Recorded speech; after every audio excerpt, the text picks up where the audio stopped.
ശേഷമുള്ള വലിയ രാഷ്ട്രീയ കരുനീക്കങ്ങൾക്ക് വേദിയാകാൻ ഹരിയാന പോവുകയാണ് എന്നതാണല്ലോ. പക്ഷെ ജമ്മു കാശ്മീരിൽ നേരത്തെ അങ്ങനെ ഉണ്ടായിരുന്നു.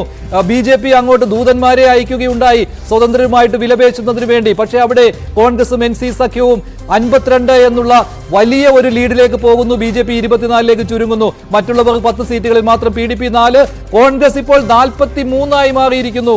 ഹരിയാനയിൽ 40 BJP, ആം ആദ്മി പാർട്ടി ഒന്നുമില്ല, JJP ഒന്നുമില്ല, INLD 2, മറ്റുള്ളവർ 5 INLD 2, 40 BJP, 43 കോൺഗ്രസ്. അഭിലാഷ്, എന്താണ് ഓരോ മേഖല മഞ്ജുഷ? INLDക്ക് അഭയ് ചൗട്ടാല ഇത്രയും സമയം വരെ ലീഡ് ചെയ്തുകൊണ്ടിരിക്കുകയായിരുന്നുവെങ്കിൽ അഭയ് ചൗട്ടാല ഇപ്പോൾ പിന്നിലേക്ക് പോകുമ്പോഴാണ് INLDയുടെ പൊസിഷൻ 3-ൽ നിന്ന് 2-ലേക്കാകുന്നത്. അവിടെ ആദിത്യ ലേവിലാൽ BJPയുടെ സ്ഥാനാർത്ഥിയായിരുന്നു, BJPയുടെ അംഗമായിരുന്നു. പിന്നീട് INLDയിലേക്ക് പോയതാണ്. അർജുൻ ചൗട്ടാലയും ആദിത്യ ദേവിലാലും മാത്രമാണ് ഇപ്പോൾ INLDയുടെ സ്ഥാനാർത്ഥികളിൽ മുന്നിട്ട് നിൽക്കുന്നത്. അഭയ് ചൗട്ടാല കൂടി ഉണ്ടായിരുന്നു അല്പസമയം മുമ്പ് വരെ. അതാണ് INLDയുടെ പൊസിഷൻ 2-ലേക്ക് താഴാൻ കാരണം. ഇപ്പോൾ 43-40 എന്ന തരത്തിൽ ഇഞ്ചോടിഞ്ച് പോരാട്ടം നടക്കുമ്പോൾ അവിടെ INLDയുടെ വോട്ട് നഷ്ടം, അല്ലെങ്കിൽ INLD പിന്നോട്ട് പോകുമ്പോൾ BJP ആണ് സ്കോർ ചെയ്യുന്നത് എന്നതും എടുത്തു പറയേണ്ടതാണ്. മറ്റുള്ളവർ 5 എന്ന നിലയിലേക്ക് എത്തി നിൽക്കുന്നു. INLD 3-ൽ നിന്ന് 2-ലേക്ക് താഴുകയും ചെയ്യുന്നു. നേരത്തെ വിജയമുറപ്പിച്ച, ഭരണമുറപ്പിച്ച കോൺഗ്രസ് കേന്ദ്രങ്ങളെ ആശങ്കയിലാഴ്ത്തുന്ന 42-41 എന്ന നെക്ക് ടു നെക്ക് എന്ന ഫൈറ്റ്, ഇഞ്ചോടിഞ്ച് മറ്റുള്ളവർ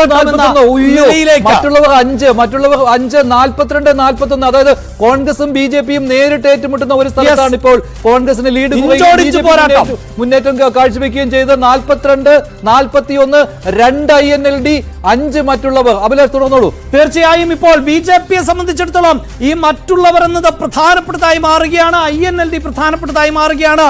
BJP അത്തരത്തിൽ ഭരണം കാഴ്ചവെച്ചിട്ടുള്ള നിരവധി സാഹചര്യങ്ങളുണ്ട്.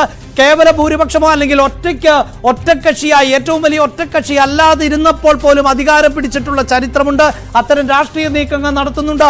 അതിനുള്ള വാതിലാണോ ഹരിയാന തുറന്നിടുന്നത് എന്ന സംശയമാണ് ഇപ്പോഴുള്ളത്.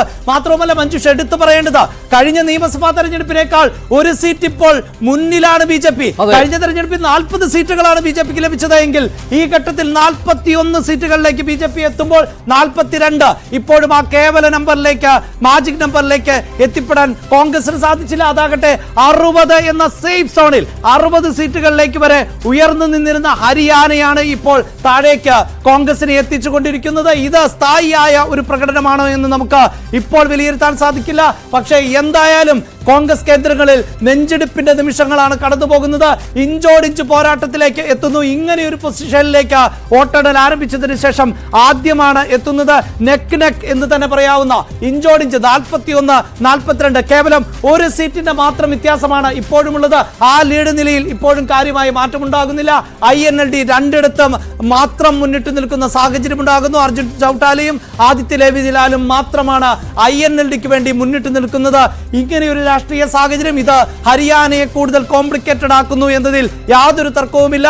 കോൺഗ്രസിനെ സംബന്ധിച്ചിടത്തോളം അനായാസ ജയം എന്ന് ഉറപ്പിച്ച ഹരിയാനയിലേക്കാണ് ഇപ്പോൾ BJP തിരിച്ചുവരവിന്റെ സൂചനകൾ നടത്തുന്നത്. മഞ്ജുഷ, ഇനി മനസ്സിലാക്കേണ്ടത് ഈ ലീഡ് ചെയ്യുന്ന മണ്ഡലങ്ങളിൽ എത്ര വോട്ടിന്റെ ലീഡുണ്ട്, വളരെ ചുരുങ്ങിയ ലീഡാണോ എന്നതൊക്കെ വരും മണിക്കൂറുകളിൽ നിർണായകമാകും. പക്ഷേ ഉദ്ദേശിച്ചതുപോലെയുള്ള ഒരു ലീഡ് നിലനിർത്താൻ ഈ മണിക്കൂറുകളിൽ കോൺഗ്രസിന് സാധിക്കുന്നില്ല എന്നത് അതിനിർണായകമാണ്, എടുത്തു പറയേണ്ടതാണ്. ആ ലീഡ് നിലയിൽ നിന്ന് ഒരുപക്ഷെ 55-60 എന്ന ആ ലീഡ് നിലയിൽ നിന്ന് ഒരിക്കൽ പോലും താഴെ പോകില്ല എന്ന് കോൺഗ്രസ് ഉറപ്പിച്ചിരുന്ന ഇടത്താണ് ഇത്തരത്തിലൊരു മുന്നേറ്റം നടത്താൻ BJP ലീഡ് നേടുന്നു എന്നുള്ള വാർത്ത വരുന്നത്. 42-41